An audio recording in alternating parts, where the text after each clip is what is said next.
শুরুতে জানিয়ে দেব পশ্চিমা অস্ত্র রাশিয়ায় আঘাত হানলে পরিণতি হবে ভয়াবহ, হুঁশিয়ারি পুতিনের। জানিয়ে দেব ইসরায়েলের বিরুদ্ধে নিষেধাজ্ঞা নিয়ে ইইউ পররাষ্ট্রমন্ত্রীদের আলোচনা। এছাড়া রয়েছে খার্কিভে রুশ বিমান হামলায় নিহত 16। জানিয়ে দেব ইসরায়েলি সেনাদের জিম্মির দাবি হামাসের। সর্বশেষ জানিয়ে দেব রাফায় হামলা বন্ধ করতে ইসরায়েলকে আন্তর্জাতিক আদালতের নির্দেশ। পশ্চিমা অস্ত্র রাশিয়ায় আঘাত হানলে পরিণতি হবে ভয়াবহ, হুঁশিয়ারি পুতিনের।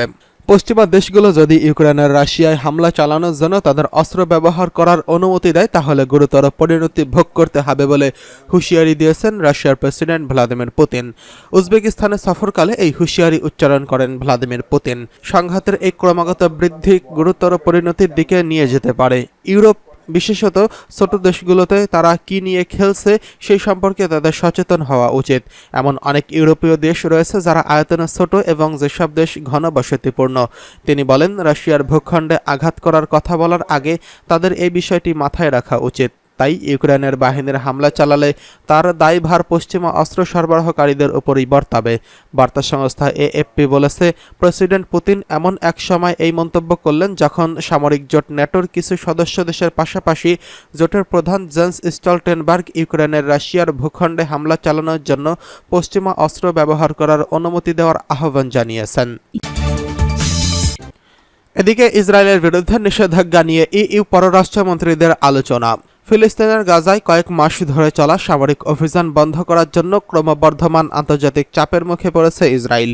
গত সপ্তাহে আন্তর্জাতিক ন্যায় বিচার আদালতের আনুষ্ঠানিকভাবে দক্ষিণ গাজায় ফিলিস্তিনি শহর রাফায় হামলা বন্ধ করতে এবং মানবিক সহায়তার জন্য অঞ্চলটির সীমান্ত খুলে দিতে ইসরায়েলকে নির্দেশ দিয়েছে। তবে ইসরায়েল পিছু হটতে অস্বীকার করেছে এবং রোববার রাফার তেল আল সুলতান এলাকায় একটি শরণার্থী শিবিরে বিমান হামলা চালিয়ে কমপক্ষে ৪৫ জন ফিলিস্তিনি বেসামরিক নাগরিককে হত্যা করেছে এবং প্রায় ২৫০ জনকে আহত করেছেন, যাদের বেশিরভাগই নারী ও শিশু এবং প্রবীণ নাগরিক বলে গাজার কর্মকর্তারা জানিয়েছেন। এদিকে আয়ারল্যান্ডের পররাষ্ট্রমন্ত্রী ও প্রতিরক্ষামন্ত্রী মাইকেল মার্টিন মঙ্গলবার বলেছেন, গাজায় চলমান আগ্রাসনে আন্তর্জাতিক মানবিক আইন মেনে চলতে ব্যর্থতার জন্য ইসরায়েলের বিরুদ্ধে নিষেধাজ্ঞা আরোপের বিষয়ে ইইউ পররাষ্ট্রমন্ত্রীরা প্রথমবারের মতো তাৎপর্যপূর্ণ আলোচনা করছেন। মঙ্গলবার ইইউ ফরেন অ্যাফেয়ার্স কাউন্সিলের বৈঠকের পর সাংবাদিকদের সঙ্গে আলাপকালে মার্টিন বলেন, আইসিজের মতো আন্তর্জাতিক মানবিক আইন প্রতিষ্ঠানগুলোর রায় অবশ্যই বহাল রাখার বিষয়ে খুব স্পষ্ট ঐক্যমত্য রয়েছে। প্রথমবারের মতো ইইউ বৈঠকে সত্যিকার অর্থে আমি নিষেধাজ্ঞা নিয়ে খুব গুরুত্বপূর্ণ আলোচনা দেখেছি। ইহুদি রাষ্ট্র ইসরায়েলকে তার সীমা লঙ্ঘনের জন্য জবাবদিহি করতে হবে। তিনি আরও উল্লেখ করেন, ইসরায়েলের আইসিজের রায় মেনে না চললে নিষেধাজ্ঞা ভিত্তিক পদ্ধতির প্রয়োজনীয়তা স্পষ্ট করে বলা লোকদের এখন কিছুটা দূরত্ব রয়েছে এবং এই জাতীয় পদ্ধতির বিষয়ে কাউন্সিলের মধ্যে একটি প্রকৃত চুক্তি রয়েছে। এদিকে খার্কিভে রুশ বিমান হামলা, নিহত 16। ইউক্রেনের খার্কিভ শহরে একটি বড় ও ব্যস্ত হার্ডওয়্যারের দোকানে বিমান হামলা চালিয়েছে রাশিয়া। এতে অন্তত 14 জন নিহত হয়েছেন বলে কর্তৃপক্ষ জানিয়েছে। এই ঘটনায় আহত হয়েছেন আরও কয়েক ডজন ব্যক্তি। আঞ্চলিক গভর্নর ওলেহ সিনহুয়েভ জাতীয় টেলিভিশনে বলেন, দুটি জিপিএস নিয়ন্ত্রিত বোমা আজ বিকেলে শহরের একটি আবাসিক এলাকায় অবস্থিত এপিসেন্টার হাইপার মার্কেটে আঘাত হানে। এতে মার্কেটে ব্যাপকভাবে আগুন ধরে যায় এবং ঘন কালো ধোঁয়ার এক বিশাল কুণ্ডলী আকাশের শত শত মিটার উপরে উঠে যায়। স্থানীয় সরকারি বিচারিক দপ্তর থেকে জানানো হয়েছে ৪৩ জন আহত হয়েছেন। খার্কিভ শহরের মেয়র ইহোর টেরেখভ বলেন, আক্রমণটি শপিং সেন্টার লক্ষ্য করে চালানো হয়েছিল যেখানে অনেক মানুষ ছিল। হার্ডওয়্যারের দোকানে অন্তত ১২০ জন লোক উপস্থিত ছিলেন। এটা পরিষ্কারভাবে সন্ত্রাসবাদী কর্মকাণ্ড।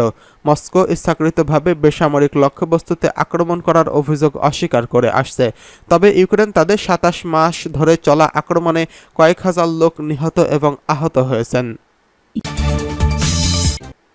এদিকে ইসরায়েলি সেনাদের জিম্মির দাবি হামাসের সশস্ত্র শাখা আল কাসামস ব্রিগেডের মুখপাত্র আবু উবায়দা গতকাল এক বিবৃতিতে জানিয়েছেন, গাজার উত্তরাঞ্চলের জাবালিয়ায় ইসরায়েলি সেনাদের জিম্মি করেছেন তারা। এক ভিডিও বার্তায় আবু ওবায়দা জানান, একটি সুড়ঙ্গের ভেতরে অতর্কিত হামলা চালাতে ইহুদি বাহিনী প্রলুব্ধ করেছিল আমাদের যোদ্ধারা। পরে ওই বাহিনীর সব সদস্য হতাহত ও আটক হওয়ার পর অভিযান শেষ করা হয়েছে। কতজন ইসরায়েলি সেনাকে জিম্মি করা হয়েছে সে বিষয়ে বিস্তারিত কিছু জানায়নি তিনি।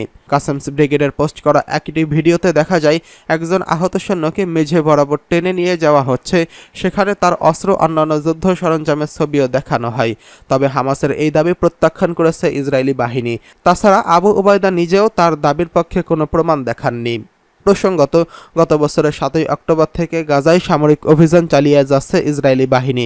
এই অভিযানে কমপক্ষে 35,903 জনকে হত্যা করেছে ইসরায়েলি বাহিনী। এ সময় আহত হয়েছেন 80,420 জন। হামাসও তখন থেকে ইসরায়েলি বাহিনীর বিরুদ্ধে গেরিলা যুদ্ধ চালিয়ে যাচ্ছে। এদিকে রাফায় হামলা বন্ধ করতে ইসরায়েলকে আন্তর্জাতিক বিচারিক আদালতের নির্দেশ। ফিলিস্তিনের রাফাতে দখলদার ইসরায়েল আক্রমণ চালানো বন্ধের নির্দেশ দিয়েছেন আন্তর্জাতিক বিচারিক আদালত আইসিজে। শুধু তাই নয়, ইসরায়েলি সৈন্যদের ওই এলাকা ছেড়ে দেওয়ার জন্য বলা হয়েছে। হেগ ভিত্তিক জাতিসংঘের সর্বোচ্চ আদালত ইসরায়েলকে এই নির্দেশ দিয়েছেন। কাতার ভিত্তিক গণমাধ্যম আল জাজিরা এক প্রতিবেদনে এই তথ্য জানিয়েছেন।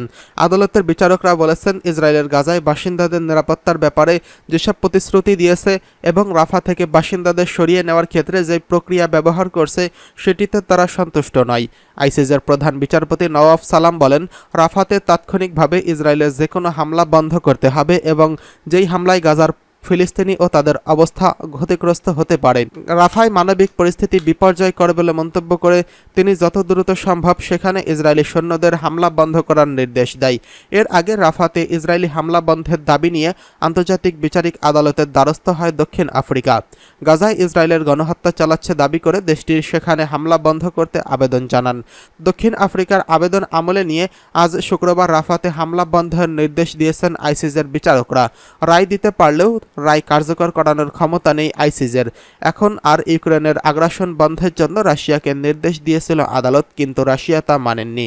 অবশ্য দক্ষিণ আফ্রিকার এই অভিযোগকে ভিত্তিহীন বলে দৃঢ়ভাবে অস্বীকার করে আসছে ইসরায়েল। দখলদার ইসরায়েল ইঙ্গিত দিয়েছে যে তারা তাদের কার্যক্রম বন্ধ করার যে কোনো আদেশ উপেক্ষা করবে।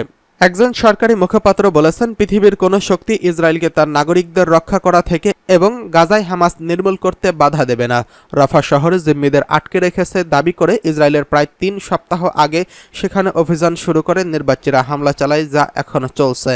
জাতিসংঘ বলছে, অভিযান শুরুর পর থেকে 8 লাখেরও বেশি ফিলিস্তিনি রাফা থেকে পালিয়েছেন।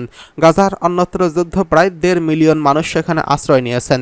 উল্লেখ্য, 7 অক্টোবর হামলার পর থেকে প্রায় 1200 জন জিম্মি নিহত হন।